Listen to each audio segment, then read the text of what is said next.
to the first of our MPS 101 transition series, Transition to Middle School. We always seem to host this event on a cloudy or rainy day. Thank you to Glenfield for sharing this warm space with us. My name is Tessie Thomas, and I'm the president of the Montclair Council of PTAs, PTAC, an elected body that represents and supports the whole community. I remember when my daughter, who is a junior in college, transitioned to middle school, and we were faced with school choices. After touring all 3 schools, in order to not influence each other, she, my husband, and I each wrote our school choice down and opened it at the same time. Guess what? Each of us had chosen a different school. It was agonizing. Guess which school our daughter went to? The one she chose. So 2 takeaways. All of the middle schools are great, and your kid likely knows best. Hope that alleviates some of the anxiety that is normal during transition. A little about Montclair PTA Council and what we do. PTAC's mission is to support our children's education and advocate for them. PTAC is the place where all the PTAs from all the schools and parent leaders come together to work on issues that cut across all schools, issues of common interest. What we have found is that there is strength in numbers. Beyond the advocacy role, we are also the forum for learning. We all learn together. We support all the PTAs and parent leaders. More importantly, we support those that are newer in their volunteer roles. Keep that in mind. To give you an example of what we do, this year, we led the campaign to pass the bond referendum for the $188 million capital investment in our schools. More than 100 volunteers signed up to help, and thanks to you, the bond passed with an overwhelming 84% vote. We worked very hard on this, and we just got some more good news. The National PTA has selected the Montclair PTA Council as the winner of the 2023 Outstanding Local PTA Advocacy Award.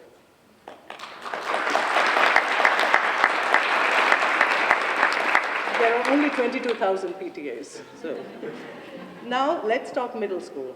I would like to welcome and thank the PTA presidents, principals, staff members, parents, and students who are volunteering their time tonight on this panel. Thank you for your commitment for your community. Let's share our collective experience. With that, I would like to introduce Marcy Clark, our MC tonight. All yours, Marcy.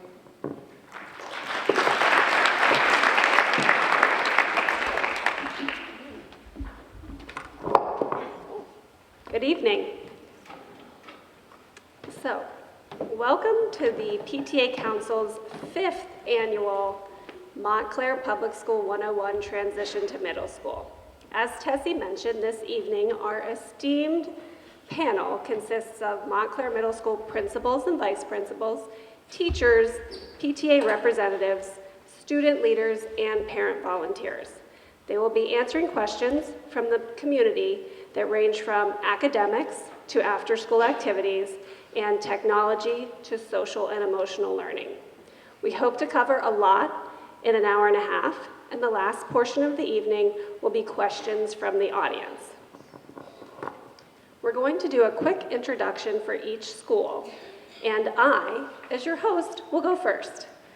I am Marcy Clark. I'm a mother of 3 kids here in Montclair, 1 9th grader at Montclair High School, a 7th grader at Buzz Aldrin, and a 1st grader at Northeast.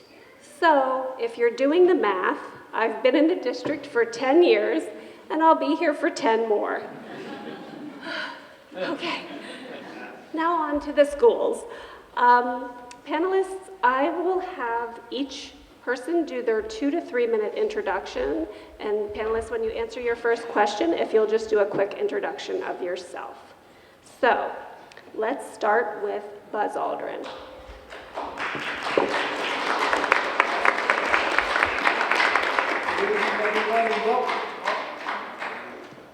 Good evening, everyone, and welcome. My name is Major Jennings. I am the proud principal of Buzz Aldrin Middle School. I have spent my entire career at Buzz Aldrin Middle School. I spent 1 year at Renaissance, And so I'm certainly happy to be here with a great group of people from Buzz Aldrin. So I'm going to pass the mic on to my great assistant principal, Nisha Gotti. Hello, everyone. Thank you for having us.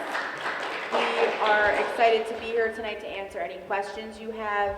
I can't speak for every middle school, but I will say that we genuinely feel that Buzz Aldrin is the best place to work. We enjoy ourselves, and our students can speak for themselves on their experience as well. So thank you for having us.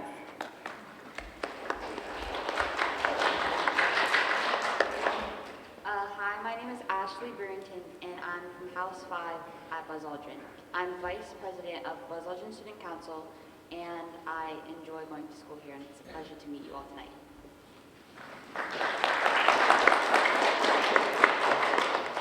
Hi, I'm Ella Reynolds. I'm an 8th grader at Buzz Aldrin Middle School. I play many sports, but it's just been great going to Buzz so far.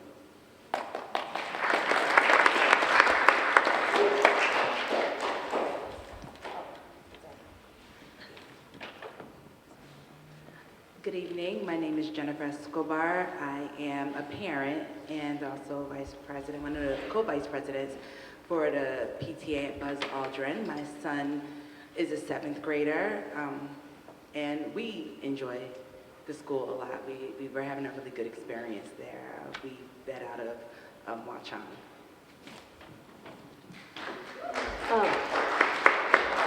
Isn't she lovely? My name is Courtney Redfern. I'm the PTA president at Buzz. I've been on the PTA board at Buzz for 7 years, which means I have an older child who is currently at the high school who went to Buzz. So I've got a 7th grader and a junior, and I think all the middle schools are great, but obviously Buzz is the one that's near and dear to my heart. So, Marcia, do you want us to keep going down, and you'll go to questions after that, or you want to? Okay, perfect.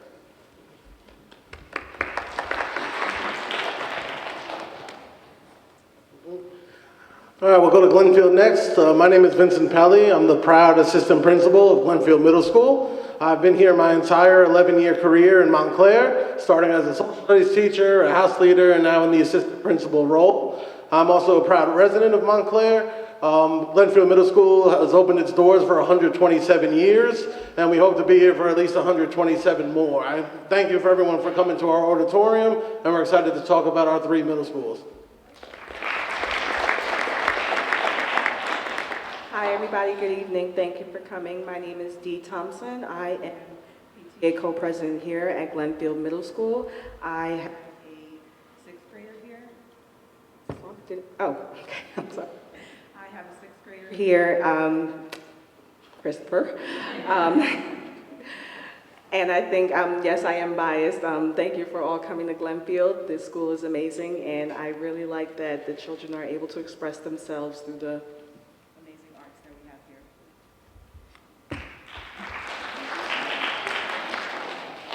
Hi everyone, thank you for coming. My name is Christopher Thompson. I am a 6th grader here at Glenfield Middle School, and I am a proud student of Open House Anderson.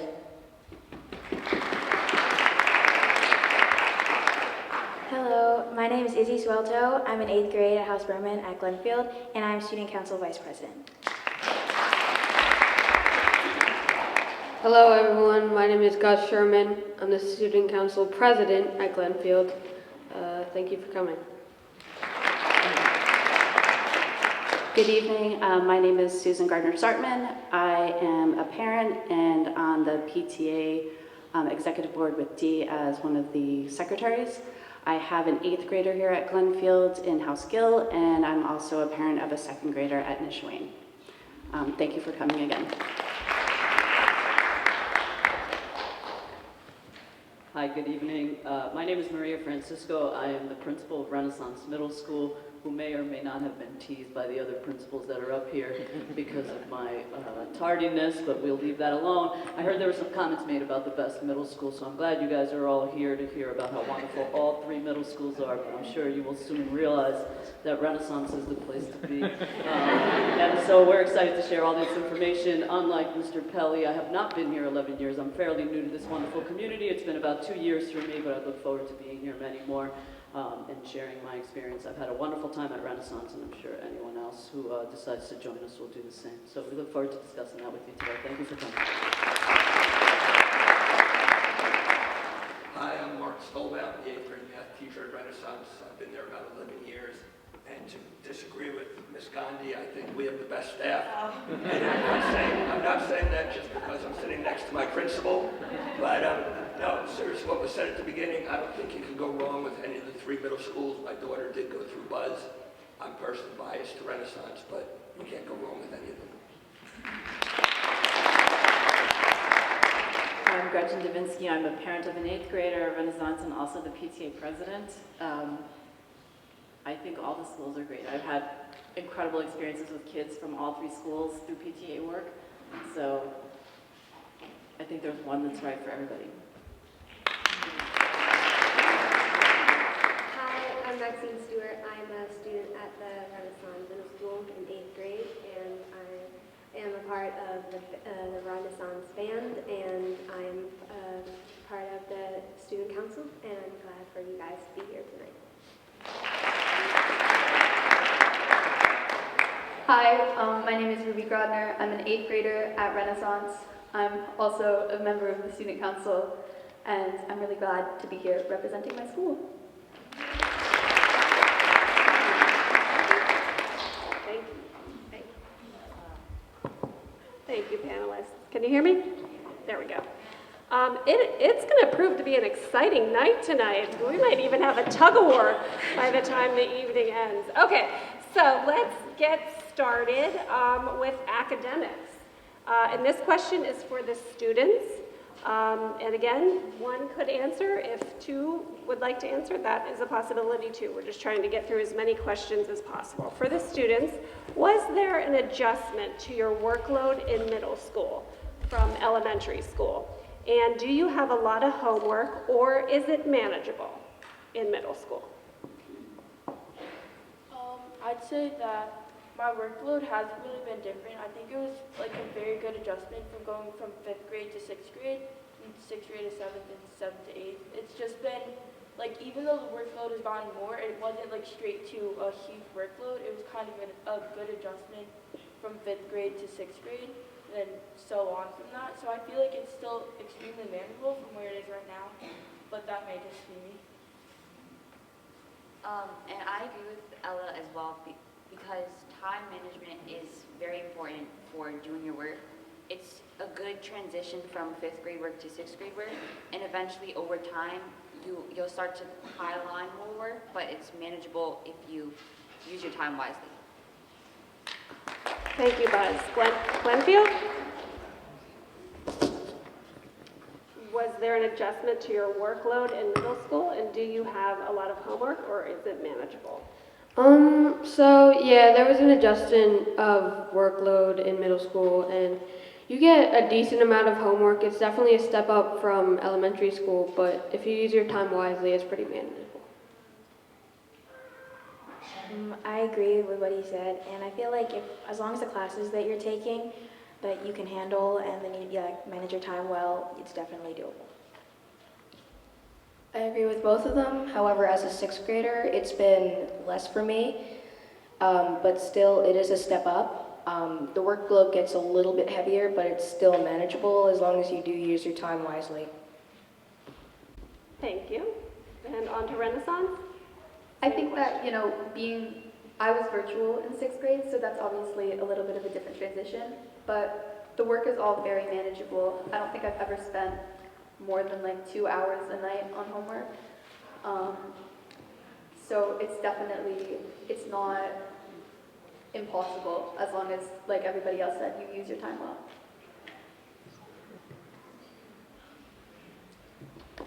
Thank you. All right.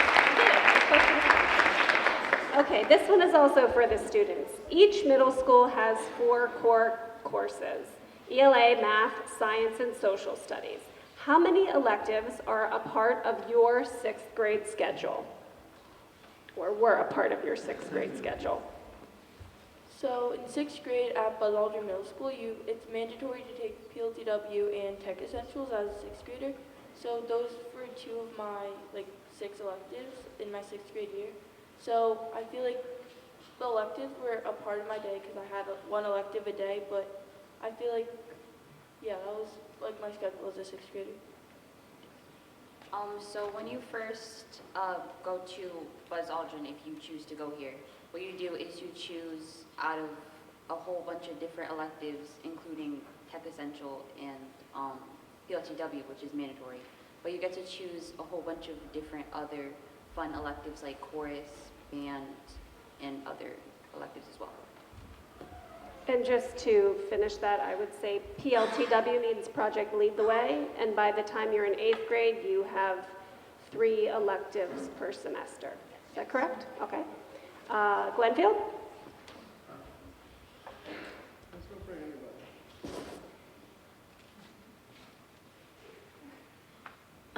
Your 6th grade schedule, it honestly depends on like what electives you sign up for. For example, if you take like a language class or like musical production, those are like full year classes. So that takes like up one spot in like every semester. But I think there's about like, in 6th grade you have 3 electives, including your full year one and then gym. Yeah, she pretty much said it all. I don't know what else to say. That also pretty much says it all. You do have your 4 main in-house or main elective classes: ELA, science, social studies, and math. And then you have 3 electives, and some of those might be full year. And then you have gym, and then the last period, which is lunch and advisory. Thank you. Renaissance? So there's 3 electives a day, and then on Friday you get 2 special electives that are a little longer. And for the electives, for band and dance company, they take up a little longer time because those are some special classes that you can get into. And some of my favorites are dance company, which is really fun if you want to join. Yeah, so there's definitely like a really big range of electives, especially on Fridays. So like some Friday electives, you get to pick 2, and then others, there's required courses. So like for example, at Renaissance, health is required and community service is required. Some of the other choice electives are rock bands, there's a time to move class, there's painting, there's just a really big variety. So I would say it's safe to say that there's a good variety at all of the schools for the electives, crossing all different types of media and formats: art, music, etc. So thank you for your answers there. This will be a question for teachers and administrators about math. We've had a lot of questions about math in all of the schools. We're going to start with Renaissance. Can you briefly talk about math and algebra in the district, including advanced math and its workload, and maybe how the schools are similar and maybe how Renaissance is different? Sure. Hi. So this question comes up all the time. So you would think I would know how to answer it. Math at Renaissance is a little different. We tend not to track quite like the other schools. So every 6th grader takes 6th grade math at Renaissance. And then if they want to take 7th grade math or the advanced track, they take that as an elective in 6th grade. And we do that basically for 2 reasons. One being we feel 6th grade math is a really important foundation that even the top math students entering the school benefit from. And secondly, we know that there's a lot of pressure in 5th grade on the test and teacher recommendations. So by making the advanced track an elective for 6th graders, it takes a little pressure off of all of that. At the same time, we offer doubling up in 8th grade. So if you took 6th grade math and 7th grade math, you can still get on the advanced track for the high school by doubling up and taking geometry as an elective in 8th grade along with 8th grade math. So again, we just feel it gives a little more flexibility for the students who might develop their math skills or their loving or liking of math a little later in their middle school career. So it just, again, gives them a chance through 8th grade to decide what math track they want to pursue in in ninth grade. It is difficult to double up in sixth grade if you're taking the two classes, and same thing in eighth grade with the geometry and algebra workload together.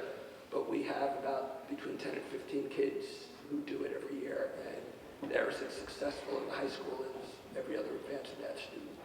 So that's pretty much it. Thank you. Glenfield and Buzz, do you guys have anything that you'd like to share for the math curriculum? Surely, at Glenfield, the majority of our sixth graders come in and they take sixth grade math. However, we do have a select students that do start in sixth grade with accelerated algebra A. And then when they move on to seventh grade, most of all, we have the Algebra for All program. So for the bulk of our students, they all take Algebra A as seventh graders, and then they move into Algebra B as eighth graders. For some students, that could be accelerated algebra A or accelerated algebra B. And for those sixth graders that start in with accelerated algebra A, their track would be accelerated algebra B as seventh graders, and then geometry would be their standalone math class as eighth graders. For our eighth graders that take algebra B, similar to Renaissance, they could have the opportunity to take two math classes and take geometry as well. And then for our students that might need a little extra support in math, Glenfield also offers a class called Math Lab, which is an intervention for every other day, 40 additional instructional minutes in math, that we work with the teachers and the students. They follow along with the grade level curriculum, but they do it at a little slower of a pace to help build those basic skills to allow the students to find a lot more success in the main level math class.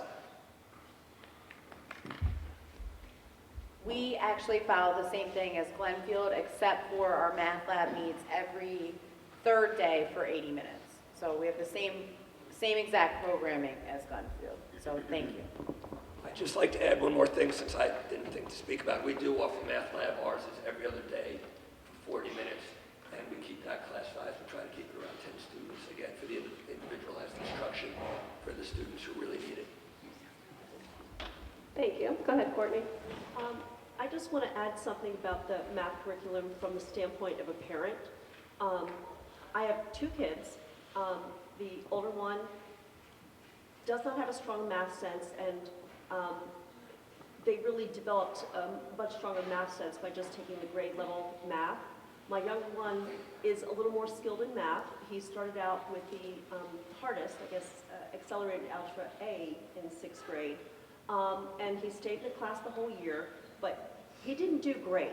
So at the end of the spring semester, he had, I think, an 82% average, and basically Buzz looked at that and said, he is not ready to go up and to keep up with this accelerated pace. So basically he's repeating that this year. So just as a parent, if your kid is really strong in math and you're thinking, oh, I want them to take the really hard math so that they can take calculus part Z or something by senior year at MPS, really trust the administrators and trust the results of the placement tests, and your kid will get put into the right math program. It's great that there's acceleration available, but that doesn't mean every kid should be striving to get into those classes, because it could do them a disservice. Just my 2 cents. Thank you. Okay, and just a quick note on timing. In the spring, the students pick their electives at home on a computer with the support from an adult. And prior to that, each of the schools talk to the students as to the elective programs available at their schools. So their schedules were the full, load. So the complete schedule comes out for the student and the family in late August or early September. So timing-wise, you don't have to pick your electives for a little while, if that's correct. And this can be anybody, an open question, free for all. What world languages are offered at your school? And what world languages have the students taken? I guess I grabbed it first. So Go, Glenfield, you got it. So at Glenfield, we offer 3 world languages. Our students can take Mandarin, our students can take French, and they can take Spanish. For the students that have come through the Nishuane Hillside track, we also differentiate between Mandarin exposure versus just regular Mandarin. So those are two different sections. So we have students that if they just want to try Mandarin for the first time as a sixth grader, they can do that. If they want to continue with Mandarin because they've done it all throughout their academic life, they have a section for that as well. And then this year we offer a class called World Language and Culture, which is a class that looks at all three languages at a slower pace, but also it's taught from the perspective of cultures in the different countries around, for students that want to just get exposure to a world language, but aren't necessarily sure which one they want to choose. Because as you know, when you get to the high school, we have a lot more elective offerings when it comes to world languages. If you can choose Italian, that'd be great. Thank you. At Buzz Aldrin, students can choose between French and Spanish. Thank you. Renaissance? Hi, yes, at Renaissance, we currently have 3 languages. However, we'll be phasing out Latin after this year, and we will stay with Spanish and French. On Fridays, we do have a conversational Spanish class that we have a partnership with the school in Spain, and so first thing in the morning, the students connect with students in Spain, and they have dialogues back and forth where the students in Spain practice their English and our students practice their Spanish, and it's been a really, really successful program to the point where we're entertaining possibly having our students go to Spain and meet those students and then hosting those students here. So that's World Language at Renaissance. Thank you. This question is for the administrators. Where can families receive a listing of available programming for each building, such as resource room, pull-out, etc.? How do resource/pull-out classes work at your school? We'll do Buzz, Renaissance, Glenfield. For special education. Would you like me to go, Nisha? Oh, go ahead. Sure. Students who have an IEP that usually comes from the elementary school that student is graduating from, our child study team reviews that information, and as a result of that, information is sent out to families regarding their placement and supports needed based on the IEP. So at Buzz Aldrin, we have self-contained. We have 3 different levels of self-contained. And we also have resource. We also have in-class support as well. So we offer the whole gamut with special education. At Renaissance, we have an inclusion-only program, and I think it's important for us to note that there are times that we have parents that have transferred into our school and do not realize that we do not have a pull-out setting like Glenfield, and I believe Glenfield offers it as well, and Buzz offers it. So currently we do not. It is something that since my arrival to Renaissance I have spoken to the district about, but currently all students with individual education plans are in an inclusion setting. There is no pull-out setting, and we have one classroom, which is the Montclair Achievement Program at Renaissance. And then at Glenfield, as Mr. Jennings mentioned, in 5th grade, you would meet with your case manager, and they would create an IEP that was fit for the middle school offerings. So at Glenfield, we offer in-class support in our 4 core subjects: science, social studies, language arts, and math, or algebra in the 7th and 8th grade. We also have pull-out resource for both math and language arts. We do have 2 self-contained classrooms. And then we also offer a study skills program for our students that are in under the umbrella of special education. Thank you. All right, we are going to move on to communications. Parents, this question is for you. What is communication like in your school? Do you feel like you have the information you need from the school, from the PTA? How do you get your information? And also, are parent-teacher conferences available? So that's a communication question for parents. So I will start by saying that the transition from elementary school to middle school is a whole lot different because I know you're used to the teachers just directly emailing you about the class, and now you're going to have the students are going to have multiple different teachers, so that's a bit of a transition all on its own. But I want to say that Buzz Aldrin is really phenomenal with communicating. We get weekly principal bulletins. PTA sends out emails sometimes 2-3 times a week if there's updates, and all of the houses. My son is in house 3. So we receive emails from teachers if there's a test coming up, or if we need to prepare them for something. There's a lot of different ways. Also, through Genesis, we receive updates on the grades that the students are receiving. So every day I have a grade notification in the email about my son. So there's no reason for me to not be aware of what is going on with him in the classroom. I can email the teachers anytime I want to. I call the school quite often, so they probably know who I am at this point by name. But they're still welcoming. I know there was a point where I was like, yeah, this is Jennifer again. And they're like, oh, okay. No, I know I was annoying them. But everybody is very pleasant, and they answer every question you have. If I can't get to to a teacher, I'm always able to reach Mr. Jennings and Ms. Gandhi. It's very easy to get in contact with them. And they communicate back with us pretty quickly, too. So. I would just add really quickly that the transition to 6th grade is harder for the parents than it is for the kids.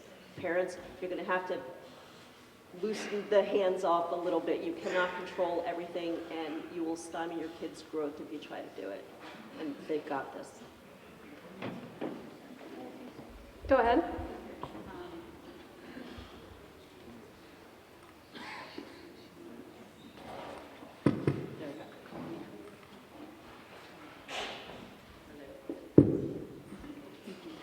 Hello. At Glenfield, it's very similar to Buzz. The administration, Dr. Rollins and Mr. Pelly, send out weekly bulletins from the school. The PTA has multiple blasts a month, and we have a monthly newsletter. From the house perspective, I know in 6th grade we got a lot more communications on what was going on within the house. I think it was weekly. That sort of tapered off as you go through the 3-year cycle. But any important notifications do come from the house leader. As Jennifer said, the grade Genesis and the grade book is, I found was mind-blowing for me, because you do get that daily update from what they're submitting, what they're getting graded, so you can always correct if your child forgot to do something or you see a 0, you can quickly jump on that versus not knowing. So I think it's make sure when you submit your Genesis to make sure you get those updates. I find it very helpful.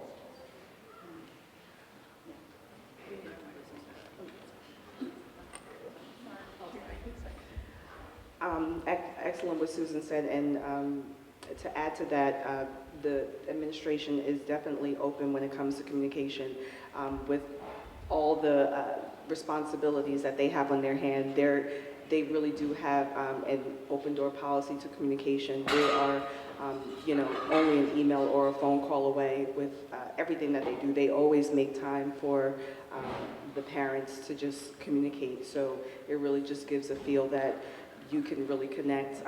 You do have a little bit more hands-off as parents when you come to middle school, but they do make themselves available for any questions. And like Susan said, we have newsletters that go out every week. We have really great PTA communication, and with getting just information out to the community, we have social media posts and things of that nature that go out pretty frequently.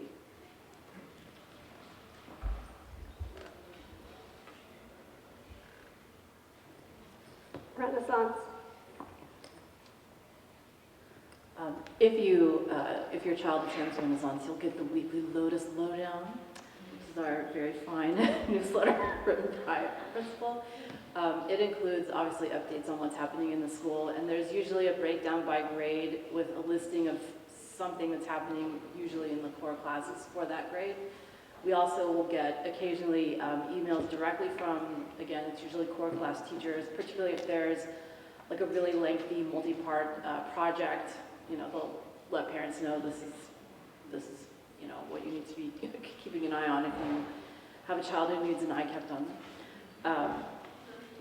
I have found one of the years that I was there was the lockdown year, we mentioned earlier, so that was a little atypical. But I have found the teachers at Renaissance to be extremely responsive to questions, comments, and there are appointments available on a weekly basis for parent-teacher conferences. So you don't have to wait for the end of a marking period or something like that to be able to have a conference with teachers. And usually it will be all of the teachers that are available will meet together with you. Sometimes I guess it might just be one, but when I've done it, it's been all of them. The PTA, myself, sends out usually a monthly newsletter and then emails as necessary. So I feel like we have social media as well. I think the only reason that you as a parent wouldn't know about things that were going on is if you didn't want to know. All right, thank you. And panelists, just so you know, all of the microphones are working now, so we've dealt with that. We're up to speed. And students, just to move along a little bit because we're on time, just by a show of hands, if you're absent or you miss school, is it easy to make up your homework or communicate with your teacher and just either stop by, talk to them, email them, and just say, hey, can I? So by a show of hands, is it pretty easy to just communicate back and forth with your teachers? Do you have, Glenfield, it looks like you have maybe something to say for communication with your teachers? Yeah, so the way it works in my house is my teachers, if you're absent, I'm not sure how it is for other houses, but in my house, if you're absent, they have a folder that with all the work that your classmates did while you were out, and you can just make it up on your own time. Yeah, if you miss any work, you can just email your teachers to ask what you missed, or when you come back to school, they probably have like all the assignments ready for you, and they'll just hand them to you or send them to you for you to complete. Go ahead, Renaissance. I just wanted to say, being from the smallest school out of the three, I think it definitely makes a difference on how easy it is to communicate with your teachers. So, I never have an issue either sending an email, or if it's one-on-one, there's never been an issue with, having a conversation about missed work, because it's just so easy to get a conversation. It's very easy to make up work. You'll have the opportunity to email your teachers and they'll respond back very fast to finish the work that you missed. Like Glenfield said, we also have folders for certain classes if you make up work and you have an extra day to finish it if you're absent. Yeah, I was gonna just say the extra day thing. That's also pretty good with the BUZZ teachers. They're pretty considerate if you've been absent for a long time for helping you get caught up. And most teachers will be able to help you during class if it's not a big and heavy day. I had one child that never wanted to email his teachers, and I had a daughter that over-emailed her teachers. So there's probably somewhere in the middle that's a happy medium.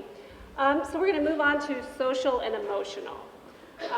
For the students, what are some things that your school does to make all students feel welcome and included?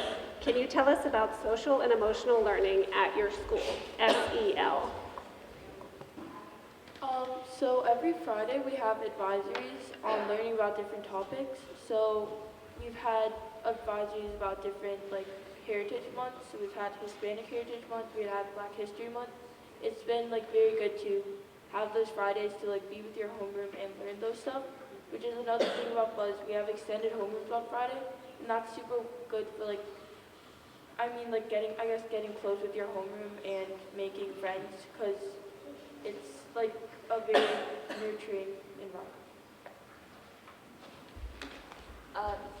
So she basically summed up everything about what it's about. You get to get closer with your homeroom and connect with the people in your class while also learning about different months and different things to help you cope with the stress of school, the stress of things at home, just basic emotional things in general.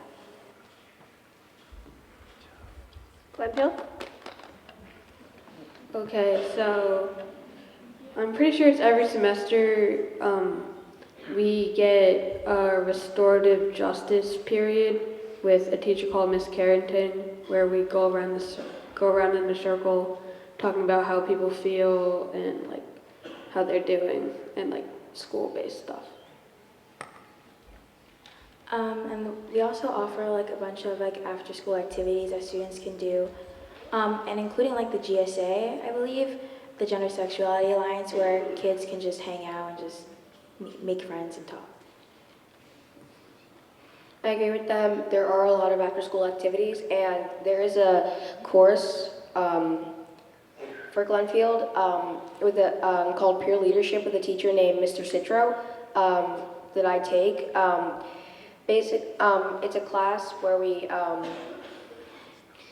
he asks questions about our day and on our 1 to 5, like how we're feeling on a scale of 1 to 5, and he just wants us to make friends and feel welcome. For Renaissance, we have restorative justice too. That's one of our biggest motives as a school. And so I think one semester we have restorative justice Fridays, and you basically sit in a circle and you talk about different ways and different coping things and how to manage your emotions. Also for advisories every day, you talk about, we have different little talks about what it affects to talk and how you want to be with your peers and how you want teachers to act around you. And yeah, so that's a big focus.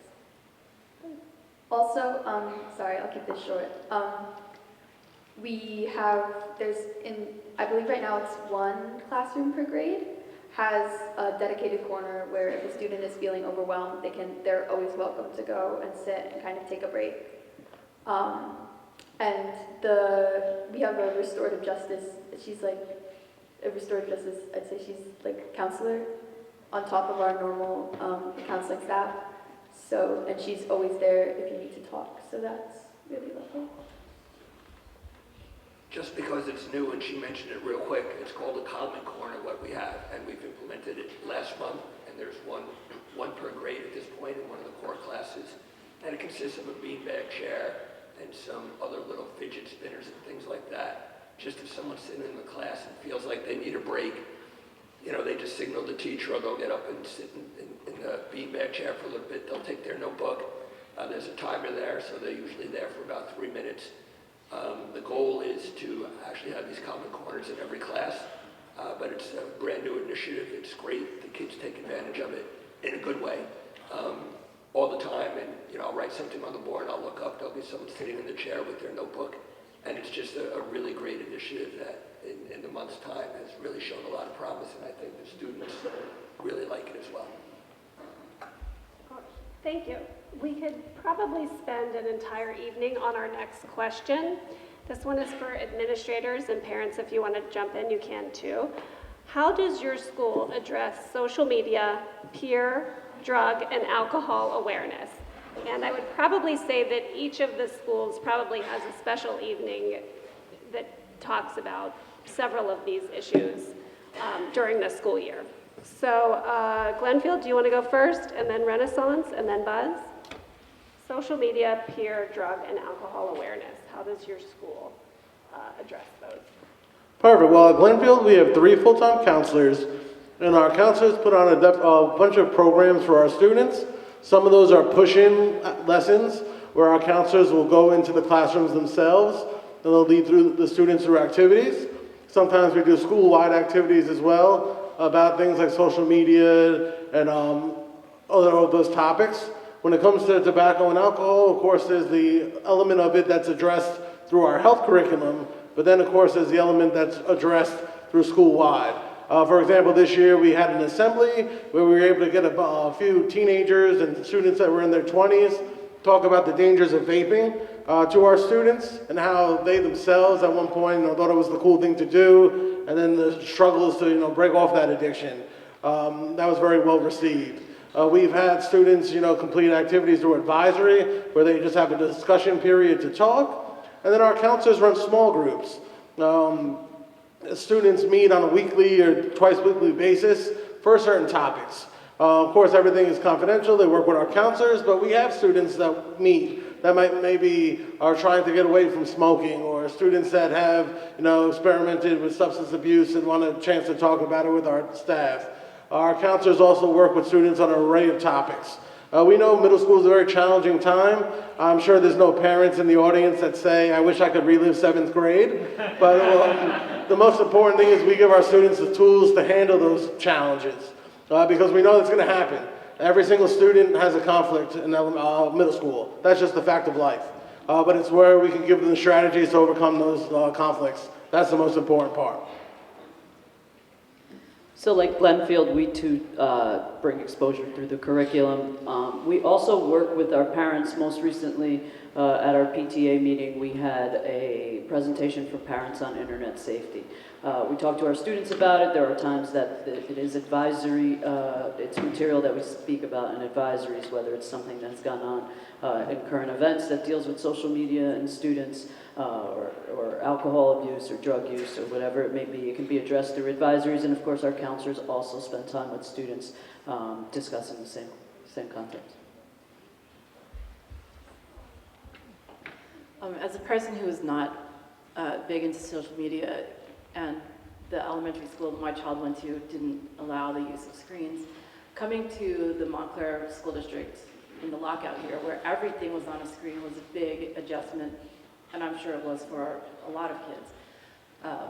We suddenly had a cell phone in our life, and Mom, I need this, I gotta be on this game, and it was a learning process for my husband and myself, because we didn't understand how much positive socialization occurs inside of a game that kids are playing together, or through chat groups or things like that. There are certainly negative aspects that come from maladaptive use of social media, but I think to balance that, there are positive things that help kids to feel more connected to each other. I will also say, though, at Renaissance, there is a pretty strict cell phone use policy, and if the teacher spots you using a phone when you ought not to be using it, it will be confiscated and kept at the office, and your parent will have to come personally to pick it up, which I know from 2 times of personal experience. So that's just another element to keep in mind. Buzz Aldrin? If I could just add one more thing. Renaissance just participated in the Day of Unplug. It's an initiative, for those of you that are not familiar, where we basically just put our cell phones away. We got parents on board. I communicated with Gretchen. We sent some information out to parents. Everyone was on board. Our students were really receptive to it, and we basically put our cell phones and our Chromebooks away, and we focused, and we did it on Valentine's Day, and so we really focused on connections that day and not being engaged with our cell phones. And it's something that we plan to do every single month. And again, it was really well received by students. Initially, the staff, believe it or not, was, what do you mean we can't use computers? Where 2 years ago, when we shifted in the other direction, it was like, what do you mean we have to go to computers? But after we did it, it was really, the feedback from the staff, the parents, and the students was really positive, and we plan to do it once every month, just to try to kind of scale back the technology use in schools. Thank you. You're welcome. At Buzz Aldrin, for 6th graders, we have what we call a lead program where the Montclair Police Department comes in to speak to the physical education classes of those students who are in 6th grade to educate them on the use of drugs. And they visited our school for about 6 weeks, twice during the week. Certainly our health curriculum goes over that information throughout the semester that the students are in health. We have, again, various advisories that take place throughout the year where we focus on drug abuse. The anti-bullying advisories we focus on as well. We have a group called Don't Press Send that comes approximately every 2 to 3 years to talk to our students. We've had a representative for those students who may have had a chronic issue with the drugs from Real House here in Montclair to come to speak to some students. So Ms. Gandhi and myself, of course, we take that very seriously, and we have counseling sessions as well as Dr. Brennan and Ms. Douglas. So there's various ways that we try to connect with kids to make sure that they stay away from drugs and to educate them on drug abuse. Thank you. I appreciate that. All right, we are going to switch gears and talk about after-school activities. This will be for students and parents, if you want to add in parents. What kind of after-school activities or clubs do you have at your school? And are you involved in anything after school? And how do you find out about the after-school activities? Let's start with, we'll go out of order. We'll do Renaissance, Buzz, then Glenfield. At Renaissance, we have GSA, which is Gender Sexuality Alliance. We have a Dungeons and Dragons club. We have art club, which is after school as well. We have a student council.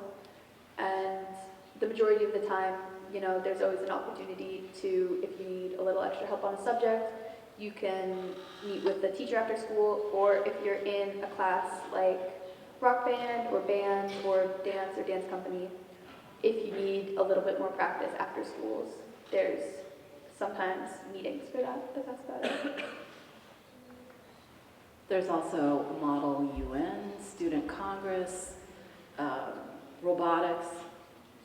She already said that. Dungeons and Dragons. There's also not an official club. We do a math league and a stock market game challenge. They're not official clubs, but they're also available.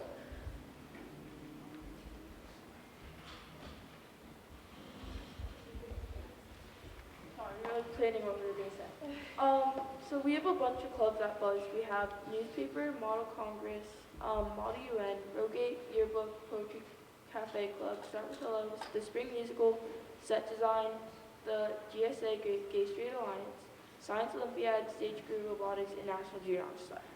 So me and Ashley are both in National Junior Honor Society, and as well as like a bunch of other clubs. So last year I did Project CS Girls, which I didn't list here, but it was basically a group where we create different inventions for different real-life problems, and it was a good experience for me. It was a great experience for me. I did it in 6th and 7th grade. And last year I was in the Spring Musical, which was a really fun experience where you would try out in the beginning of the year, and everybody who tries out is welcome to participate. They don't cut anybody out for how good you are. They take everybody who wants to join it. So basically what you do is, in the beginning of the year, they'll tell you what play that you'll be doing, and you'll practice throughout many months until spring, where we have the production. Oh, one more thing. This year's Frozen. Glenfield? Yeah, so we do have a lot of after-school clubs. We have Science Olympiad and Robotics for when the competitive season is going on. GSA, General Sexuality Alliance.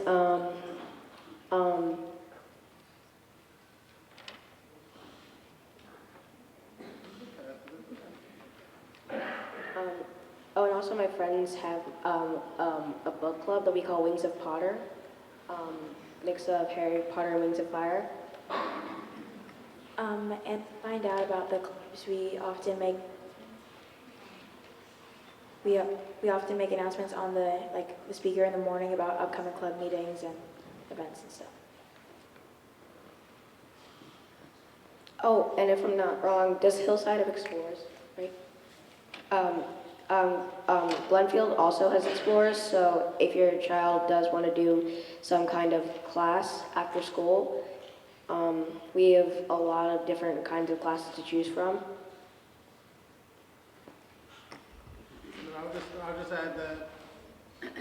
I would just add that a lot of our clubs too, if the students just express a want or desire, we create something. For example, this year, a couple students came to us and said, we want to make a step team. And we said, awesome, let's do it. So this year we were able to create a step team that has been able to perform at certain venues and assemblies and stuff. So as long as it's the student need, luckily we try to have a very passionate PTA that runs a robust after school program. But as long as there's an interest, like the book club, a couple of students said, hey, can we meet after school to talk about a book? And the teacher said, yeah, of course. So whatever there's the need, we try to match with a program.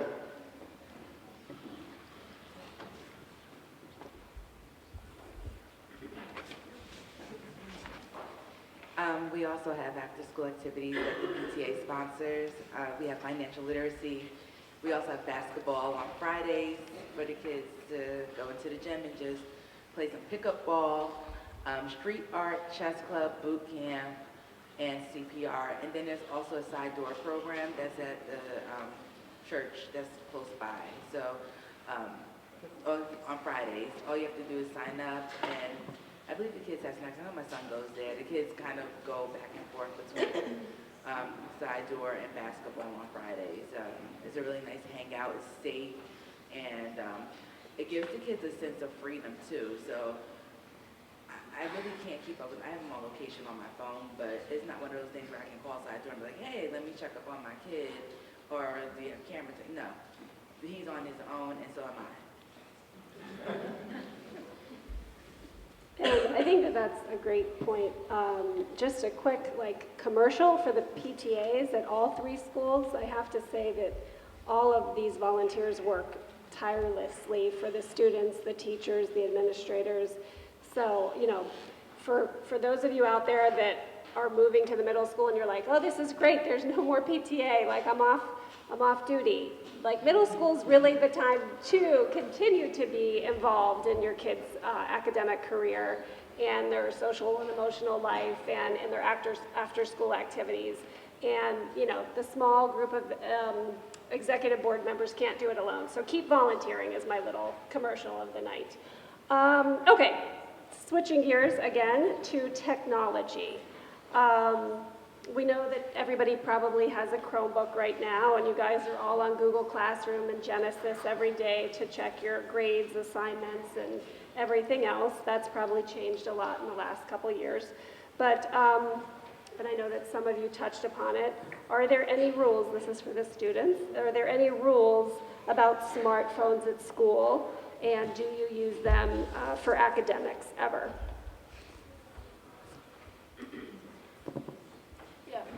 The rules at Buzz are pretty strict when it comes to cell phones.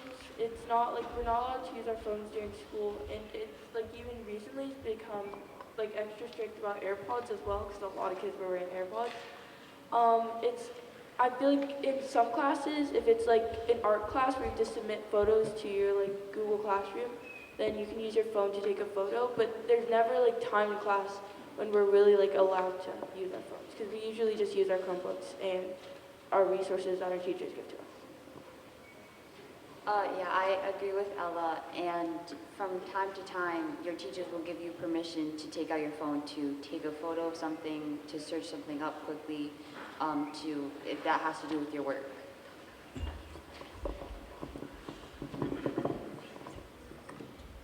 Renaissance? Smartphones, do you have anything to add? No, mostly the same thing. It's really up to the teachers, but usually it's only if you're needing to take a picture of something that you can't do with a Chromebook. But if it's a really chill class, then they maybe will let you listen to music, but it's really just up to the teacher. And also on field trips, you are allowed to take pictures with your phone. But yeah. Glenfield, anything to add? So we have a pretty strict cell phone rule. We usually cannot be on it throughout any period of the day, like at all. But if we ask a teacher for permission, if there's something like important that our parents might have texted us, or a call, or like taking a photo of something, then if we ask for permission, we could probably use it. And we can have our phones on field trips and use them. He pretty much covered most of it, but I just want to say, if you are caught with a cell phone, it will be confiscated, and a parent personally will have to come pick it up from the school at the end of the day. Where most of the time, where 9 times out of 10, you're not allowed to have your phone. But in some certain classes, like if you have to use your phone to make measurements, take a picture, or record like a program, then you will ask your teacher for permission. And the same goes about headphones and AirPods. The minute you step into the building, they have to immediately go away. Okay, we are going to move to the question and answer portion of the evening. So do we have Tessie in the audience with the microphone? There she is. Anybody in the audience? She'll bring the microphone to you. I think we have a question. While Tessie is doing that, I just want to add, for those of you who might be going to Renaissance, if you're interested in running for the PTA president position, I will be leaving it because my child is in 8th grade and the office is going to be vacant. Oh, is that where we're going now? All right, so thank you very much. We have a question from the audience. Can you hear me? Did you press Is the on button on underneath? There's a small red button on the bottom of the microphone. Only microphone that works. Yeah. All right. Is it on now? Yes. Yeah. Okay, so this is kind of a specific question for Glenfield. So obviously you have 2 feeder schools. One of them is sort of very, like Hillside, it seems like is very similar to sort of like to track to Glenfield. And then one is Edgemont, which is a very small school. So I'm just curious about the adjustment for the kids coming from Edgemont, like a much smaller environment and one where they're not used to kind of going to all the different electives, and just how you can succeed with that transition. I'll turn it over to the students. Just to see if any of them are from different elementary schools. But kind of like what they talked about before, the whole moving from elementary to middle school in itself is an adjustment. Necessarily from school to school, there's just different expectations. And the beautiful thing about the middle school is then it gets normed. Then all students, regardless of where they come from, that we develop an expectations of just how we do things at Glenfield, and I'm sure the same at Buzz and Renaissance. So September can be a little different as we build those norms and build that culture and community. But what elementary schools did you guys go to? All 3? All right, so we have all 3 Hillside here, by no choice of ours. But Hillside is, of course, the predominant elementary school. But some teachers might joke and say they can pick out which students went to elementary school, but I'm not sure how true that is. But there's definitely just an adjustment overall. But that's what part of the being in the house is. When you're with that same core group of teachers for those 3 years, they really get to know the students get to know the teachers, same with the parents, and you really build a family. That's the most important part of that. Thank you. Tessie, there we go. Next question. If you raise your hand, I was just wondering if anybody or the principals could touch on bullying and how they're addressing bullying in school or outside of school between kids that are within the system. So that's an excellent question. At Buzz Aldrin, we take that very seriously. So in order for something to rise to the level of bullying, there has to be a distinguishing characteristic. So if two students were to get into a fight, that would not necessarily constitute bullying. However, if a group of students picked on another student, that could constitute bullying. So there's a whole array of questions that we go through when it does occur, or when we are performing an investigation. We always have the students write out their account of what happened. We listen to them. We analyze it as a team, Ms. Gandhi, myself, Dr. Brennan, and we decide whether or not, well, if a parent or a student claims it's bullying, there's a new form called 338 that we automatically must send to the district, and they will decide whether or not it should move forward in terms of an HIB. What we do to try to avoid HIBs, when I tell you every Friday we have advisories to touch upon some type of subject, and our students here can vouch for that. It's something that we continually talk about to make students aware. Sometimes students aren't even aware that it is bullying. And so this is a continuous educational process.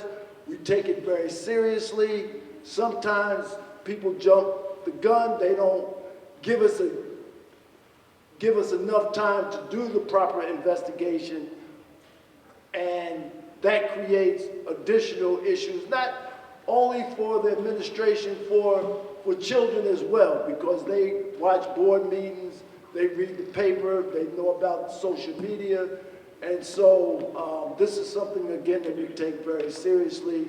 We do it as a team, and again, if a parent or a student claims it's bullying, we always move it forward so that the district can decide whether or not it is bullying or not. I'm just going to add one more thing, and many of you parents probably know this already, but whatever happens outside of school can also be brought into school as a thanks, Vinny, as a bullying allegation. And by law, we are mandated to investigate any allegation of bullying. So, just so you know.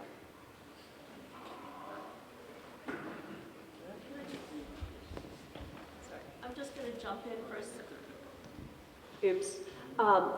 One of the things that I remember very vividly from 6th grade for both my kids is that all of a sudden, 2 months into 6th grade, my kids each had 50 friends that they had never known before. And there were these extensive chat groups because everybody was on their phones. And with my first kid, I let it go too long. With my second kid, I knew. I said, let me see your phone. And there's something about 36 graders in a chat group that makes them all really nasty. And so I just cannot encourage you strongly enough to take the position with your kids that they do not have privacy on their phones, especially in the 6th grade, probably even the 7th grade. They're just not old enough, mature enough to handle it. And there's a lot of bad and hurtful behavior that can creep into those chat groups. I'm not saying that rises to the level of bullying. I'm just saying most of them are probably going to have phones next year, and you've got to take a look once in a while. All right, Glenfield and Renaissance, do you guys have anything additional to add, or can we move on to the next? No, I mean, it's a district policy, we all follow it, but I would like to add that Renaissance last year only had one substantiated issue of bullying, and it involved a student from another middle school, not ours. So we were batting 1,000 last year, just so you guys know. Okay. Okay, Tessie, next question. Hi, guys. Go ahead. So this is a question for every school. Do you guys allow Apple Watches in class? Apple Watches. Do you allow Apple Watches in class? Same as cell phones. Same as cell phones. Same as the cell phone, although we are having discussions about getting our parents on board. Just to be really honest, oftentimes it is like, did you write your homework down? Or, you know, what happened in period 3, your teacher just called, and so it actually is quite disruptive to students. So we're actually revisiting that at our school as well. Go ahead. For now, I think at Glenfield, Apple Watches are allowed. However, I think it's about the same rule as cell phones. Like, you can't really use them, especially to text or call. And I know I have one with me, and I know they can be very sensitive. So if like you accidentally press a button or something, then yeah, I hope the teacher will understand. And during testing, they're like treated the same way as phones. Like usually, like during like end of the year testing, they make you put your phones in front. And if you have an Apple Watch, they make you put your Apple Watch in the front too. And you're just like not allowed to be on them. The same rules as phones, basically. And I'm going to throw a question out there.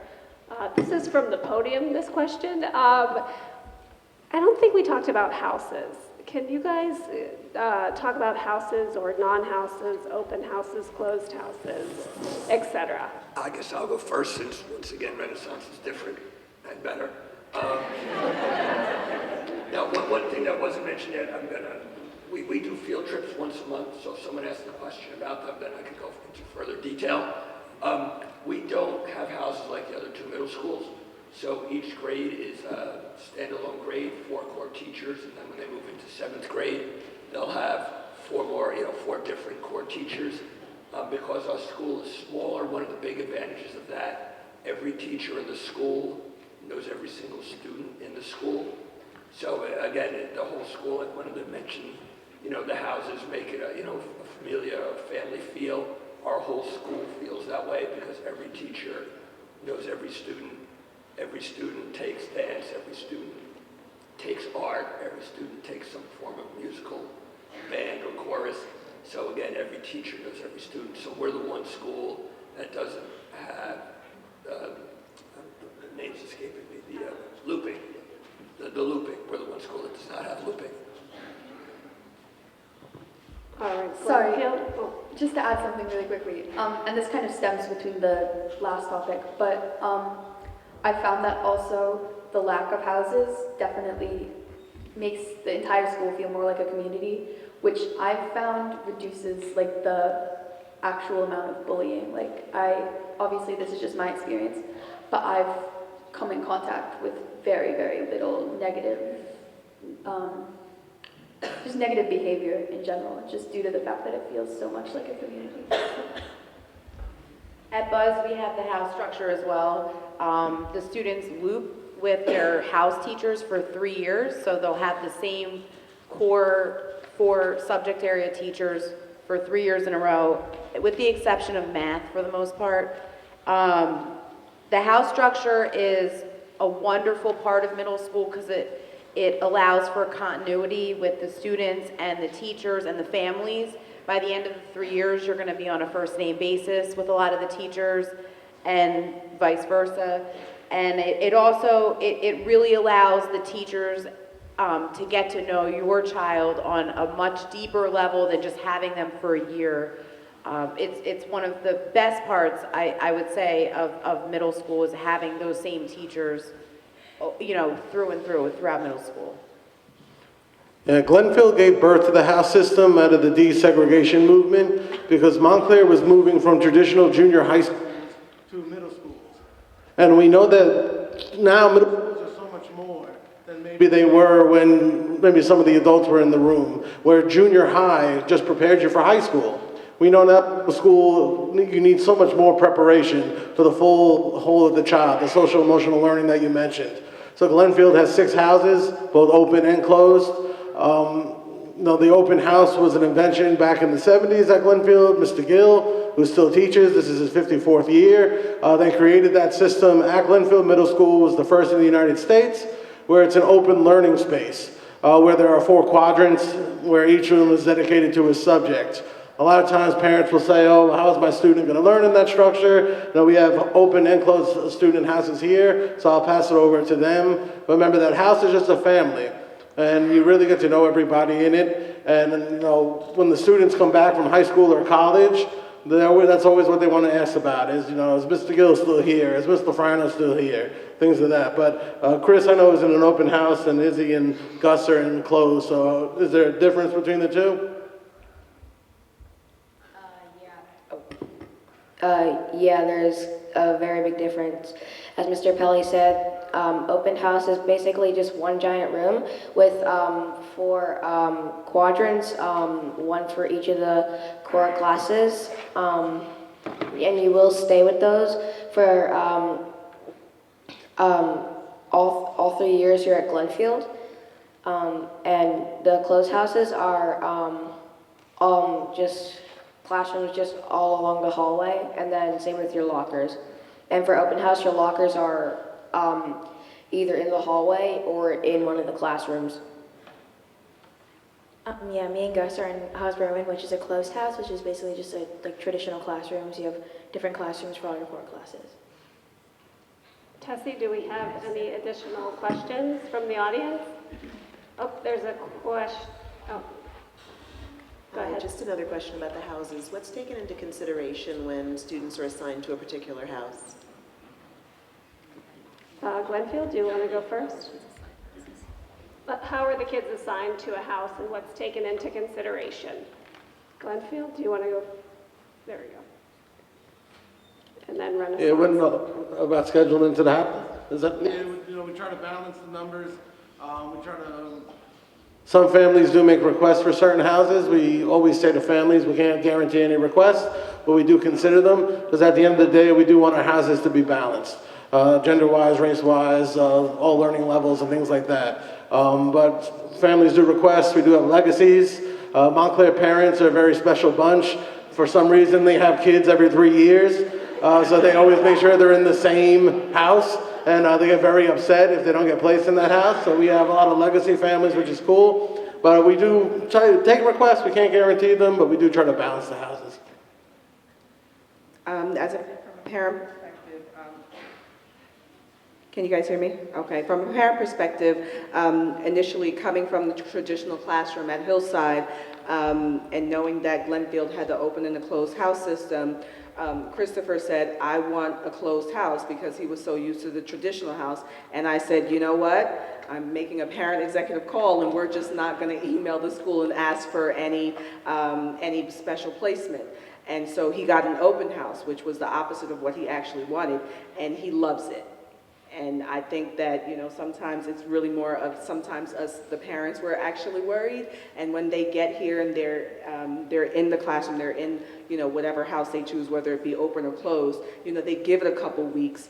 And that fear of whatever we thought it was going to be is just very, very different. They do find a home in whatever house they end up in. Thank you. Renaissance, do you have? Buzz. We look at various criteria. It could be the biggest factor, I would say, one of the biggest factors is elementary school, to make sure that we're spreading out the students, because the goal for middle school is not to recreate an elementary school in middle school. We're trying to expand the students' experiences, so we really want to make sure when we use the term balance, that's one of the biggest factors, to make sure that we have each elementary school represented in every house, and even that's for our feeders and our non-feeders. We really take pride in, there's a lot of work that goes into scheduling over the summer, and we sit there for a very long time to make sure that it's a diverse experience for the students.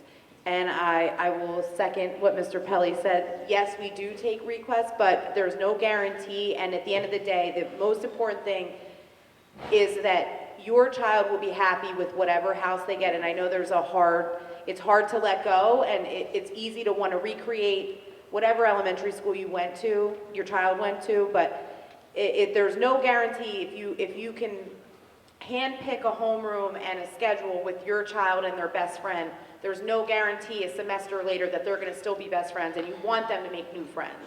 And that doesn't happen if you don't put them outside of their comfort zone a little bit. So, thank you. Agreed. Tessie, I think there was a question.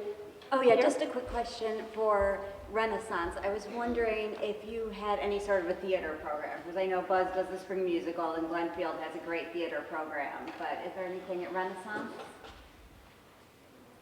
We currently do not have one in the last 2 years that I've been there, but we are discussing with the 2 staff members that have traditionally run the drama program to see if we can reunite it. We have drama on Fridays, but we don't have any kind of theater production as a result. Thank you.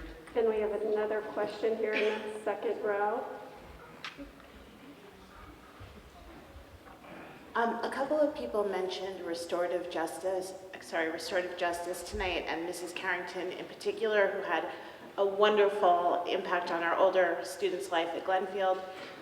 So I'm just wondering what's happening with the restorative justice program at the middle school level in Montclair, and is it a monthly event, or how is that structured? So at Renaissance, it's something that we've actually embedded into our culture. We actually try to stay away from referring to it as a program. It's who we are.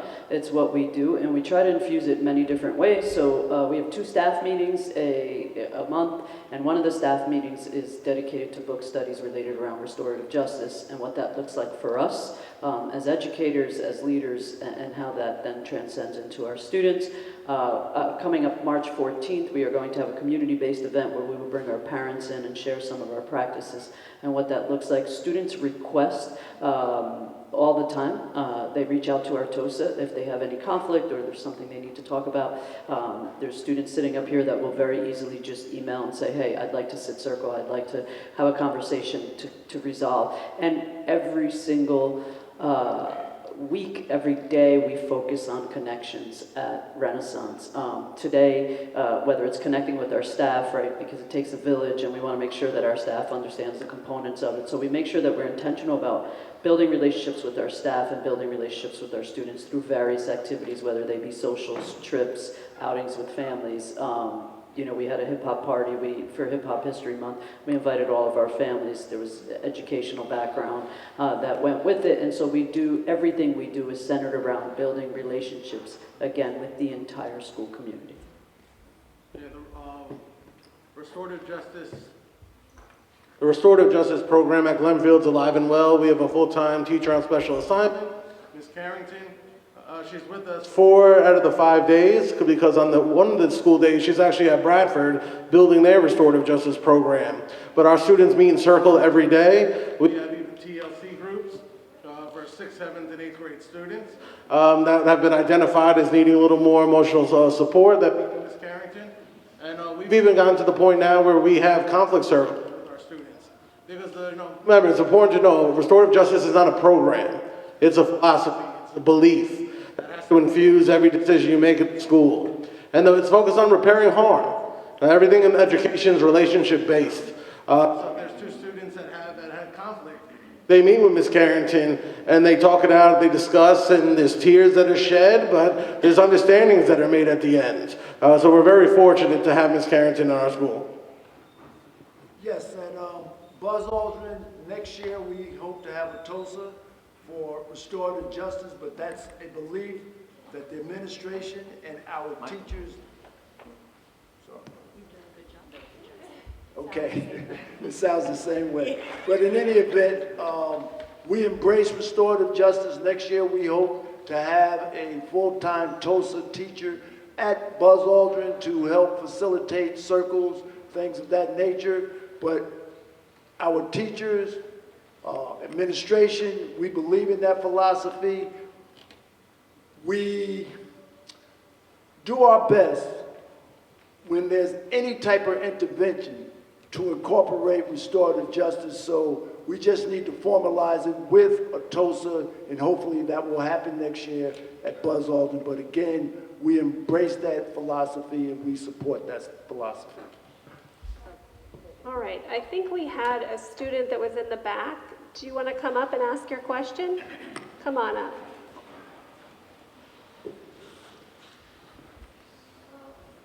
So this is a question regarding the after-school activities. So in Hillside, there's like a certain period of time when there aren't any. So is there some sort of like stretch between them and none? Or is there just a single long line of them?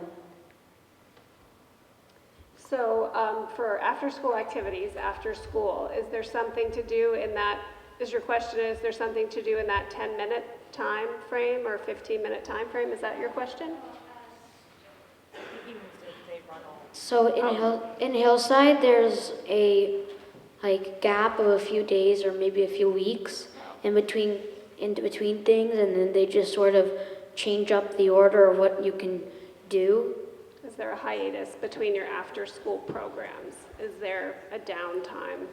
I'll just project and say at Buzz, yes, there is a gap because running these programs is dependent on volunteers, and we also know that families and kids have a lot of other activities that they're involved in. So maybe a lot of kids are playing soccer later in the spring. So we tend to run our after-school activities earlier in the spring and get those all out of the way by the middle of March, because then enrollment goes down and then we can't run the programs. So they run throughout the year the first time. You can have multiple clubs in the same room or not. Sorry. For the clubs, we also have gaps. It really depends on which clubs you're trying to join. You know, some of these clubs or activities have competitions and they can run from November through December or October through December. It really is dependent on the club, and believe it or not, there's some times where you're going to have to make a decision of which club you would like to join more. So. For Glenfield, for example, for our Explorers program, when it ends, there is a few weeks of a gap or a couple weeks before we restart the next Explorers session as we go from fall to winter and then on to the spring. So there's a couple weeks of that there is a gap. But there are also some other after-school activities that there are in the meantime. For example, there's a book club on Thursdays. So there are some, fill-in things that we do have. I'm going to hand over to Mr. And then just one of the reasons why we have our electives that are so specific and based on certain mediums is so we can build those student interests within the school day itself. Can my tech crew kids in the back, can you wave? Can everybody see those 3 kids back there? So we have, Glenfield's a visual performing arts school, but everything behind the scenes is just as important as what's on the stage. This event right here was totally student created. They're doing the mics, doing the lights, they're doing the set. So we try to build that into the school. So that's, like they mentioned, there's so many things in Montclair after school that sometimes we're competing with the rec department, and we partner with them all the time. But so we try to build our opportunities within the school day. Musicals in the school, orchestra, jazz band, all those are built into the school day. Well, thank you so much, audience members, for your questions. We appreciate it. And on behalf of the PTA Council and Tessie, I would love to give our panelists a round of applause.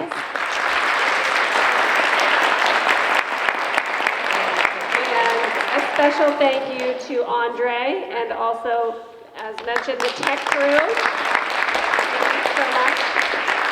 And if you have any questions that weren't answered tonight, we have a few panelists that can just kind of stay over here and you can visit them after the program. And we want to thank you all. Good luck with your middle school experience. Students, good luck. Go have fun for the next 3 years, and we will see you at the next event. Good night.